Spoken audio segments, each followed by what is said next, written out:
Praise the lord. యేసుక్రీస్తు నామమున మీ అందరినీ ఈ బైబిల్ ఇన్ డెప్త్ అనేటువంటి కార్యక్రమానికి ఆహ్వానిస్తూ ఉన్నాను. దేవుని యొక్క మహాకృపను బట్టి 25 ఎపిసోడ్లు చేయటానికి దేవుడు కృపను దయచేసి ఉంటున్నాడు. ఈ యొక్క వీడియోలన్నింటినీ కూడా మీరు కూడా చూస్తూ నేర్చుకుంటూ ఉన్నారు. మీ యొక్క సహకారాన్ని బట్టి కూడా మా యొక్క ప్రత్యేక వందనాలు తెలియజేసుకుంటూ ఉన్నాం. అదే రీతిగా మీకు ఒక విజ్ఞప్తి, ఈ యొక్క వీడియో డిస్క్రిప్షన్ లో గూగుల్ ఫామ్స్ ఫీడ్బ్యాక్ ఫామ్ ఇవ్వబడి ఉంటుంది.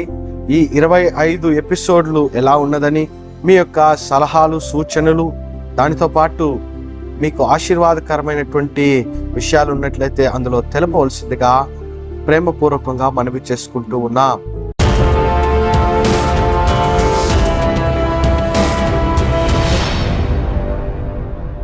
ఈరోజు ఆదికాండము 6వ అధ్యాయము 4వ వాక్యములో నెఫీలులు గురించి మనము తెలుసుకుందాం. అనేక మంది వీరు దేవుని కుమారులకు నరుల కుమార్తెలకు జన్మించిన వారని భావిస్తూ ఉంటారు. దేవుని కుమారులు నరుల కుమార్తెలు అనేటువంటి ఒక వీడియోను నేను చేసి ఉన్నాను. దానిని చూసిన తర్వాత ఈ వీడియోను చూసినట్లయితే మీకు ఇంకా ఉపయోగకరంగా ఉంటుంది. మరి వీరు దేవుని కుమారులకు నరుల కుమార్తెలకు జన్మించిన వారైతే కానే కాదు. ఆధారము ఇదే వాక్యమును క్షుణ్ణంగా మనము గమనించాలి.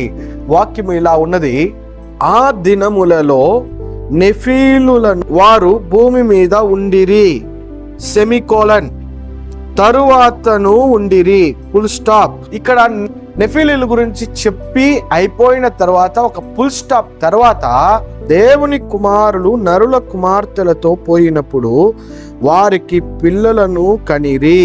ప్రేమైనటువంటి వారలారా, నెఫీలు వేరే, ఇక్కడ దేవుని కుమారులు నరుల కుమార్తెలు పోయినప్పుడు పుట్టినటువంటి వారు వేరే.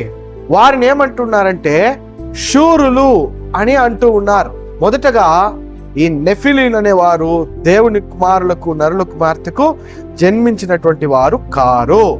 అయితే ఈ నెఫీలీలు ఎవరు అంటే హీబ్రూ భాషలో నుండి ఈ పదమునకు అర్థమును మనము గమనించాలి. నెఫాల్ అనేటువంటి ఏకవచనమునకు నెఫిలీం అనేటువంటి బహువచనం. ఇక్కడ దీనికి 2 అర్థాలు ఇవ్వబడి ఉన్నది. మొదటిది ద ఫాలెన్ వన్స్, అనగా పడిపోయినటువంటి వారు అని అర్థం. రెండవది జైంట్స్ అని అర్థం. ఇప్పుడు మనము మొదటిది గమనించినట్లయితే పడిపోయిన వారంటే పడిపోయిన దేవదూతలని మనం భావిస్తూ ఉంటాం. అది కానే కాదు. పడిపోయినటువంటి వారు, మీరు ఆదికాండము 4వ అధ్యాయాన్ని మీరు క్షుణ్ణంగా గమనించినట్లయితే 16వ వాక్యంలో కయీను దేవుని యొక్క సమూహము నుండి వెళ్ళిపోవటాన్ని మీరు గమనించవచ్చు. అదే అధ్యాయంలో చివరి వాక్యములో సేతు జన్మించిన తర్వాత మనుషులందరూ దేవుణ్ణి ఆరాధన చేయటానికి మొదలు పెట్టారని చూస్తాము. అనగా షేతు వంశస్థులందరూ కూడా దేవుణ్ణి ఆరాధిస్తూ ఉన్నారు. కయీను వంశస్థులు దేవుని సన్నిధి నుండి వెళ్ళిపోయి వారు పడిపోయిన వారుగా మార్చబడ్డారు. పడిపోయిన వారు ఏం చేస్తున్నారని 6వ అధ్యాయమును మనం గమనించి చూస్తే దేవునికి విరోధమైనటువంటి కార్యములు వారు చేస్తున్నారు కాబట్టి దేవుడు మనస్తాపము చెందాడు. దేవుడు వారి పట్ల బాధపడ్డాడు. అదే ఇక్కడ ఉన్నటువంటి సారాంశాన్ని మనము గమనించాలి. కాబట్టి నెఫీలీలనగా దేవునికి దూరముగా ఉన్నటువంటి వారు, దేవుని యొక్క ఆజ్ఞలకు వ్యతిరేకముగా నడుచుకున్నటువంటి వారు, దేవుని యొక్క కట్టడల నుండి, దేవుని యొక్క ప్రణాళిక నుండి, దేవుని యొక్క చిత్తము నుండి వైదొలిగినటువంటి వారు, ఇష్టం వచ్చినట్లు జీవించినటువంటి వారే ఈ యొక్క పడిపోయినటువంటి వారు.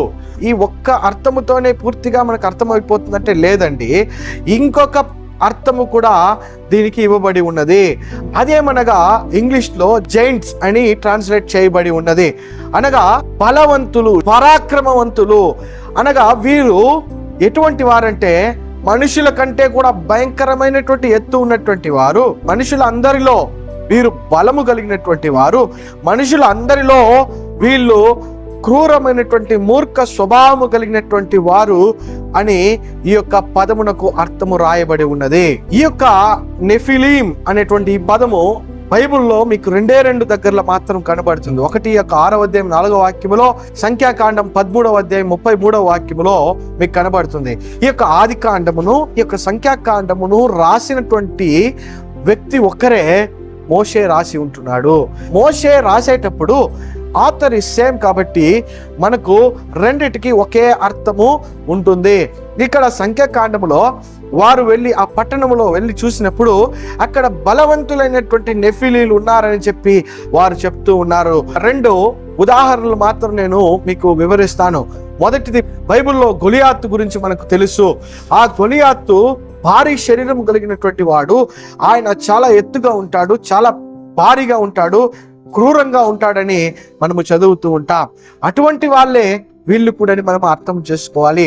రెండవది, మన యొక్క ప్రపంచంలో కూడా ఈ WWF ఆడే వాళ్ళని మీరు గమనించి చూసినట్లయితే మనకంటే వారు చాలా ఎత్తైనటువంటి వారుగా, మనకంటే బలవంతులుగా, మనకంటే వారు క్రూరమైనటువంటి వారుగా వారు ఉంటారు.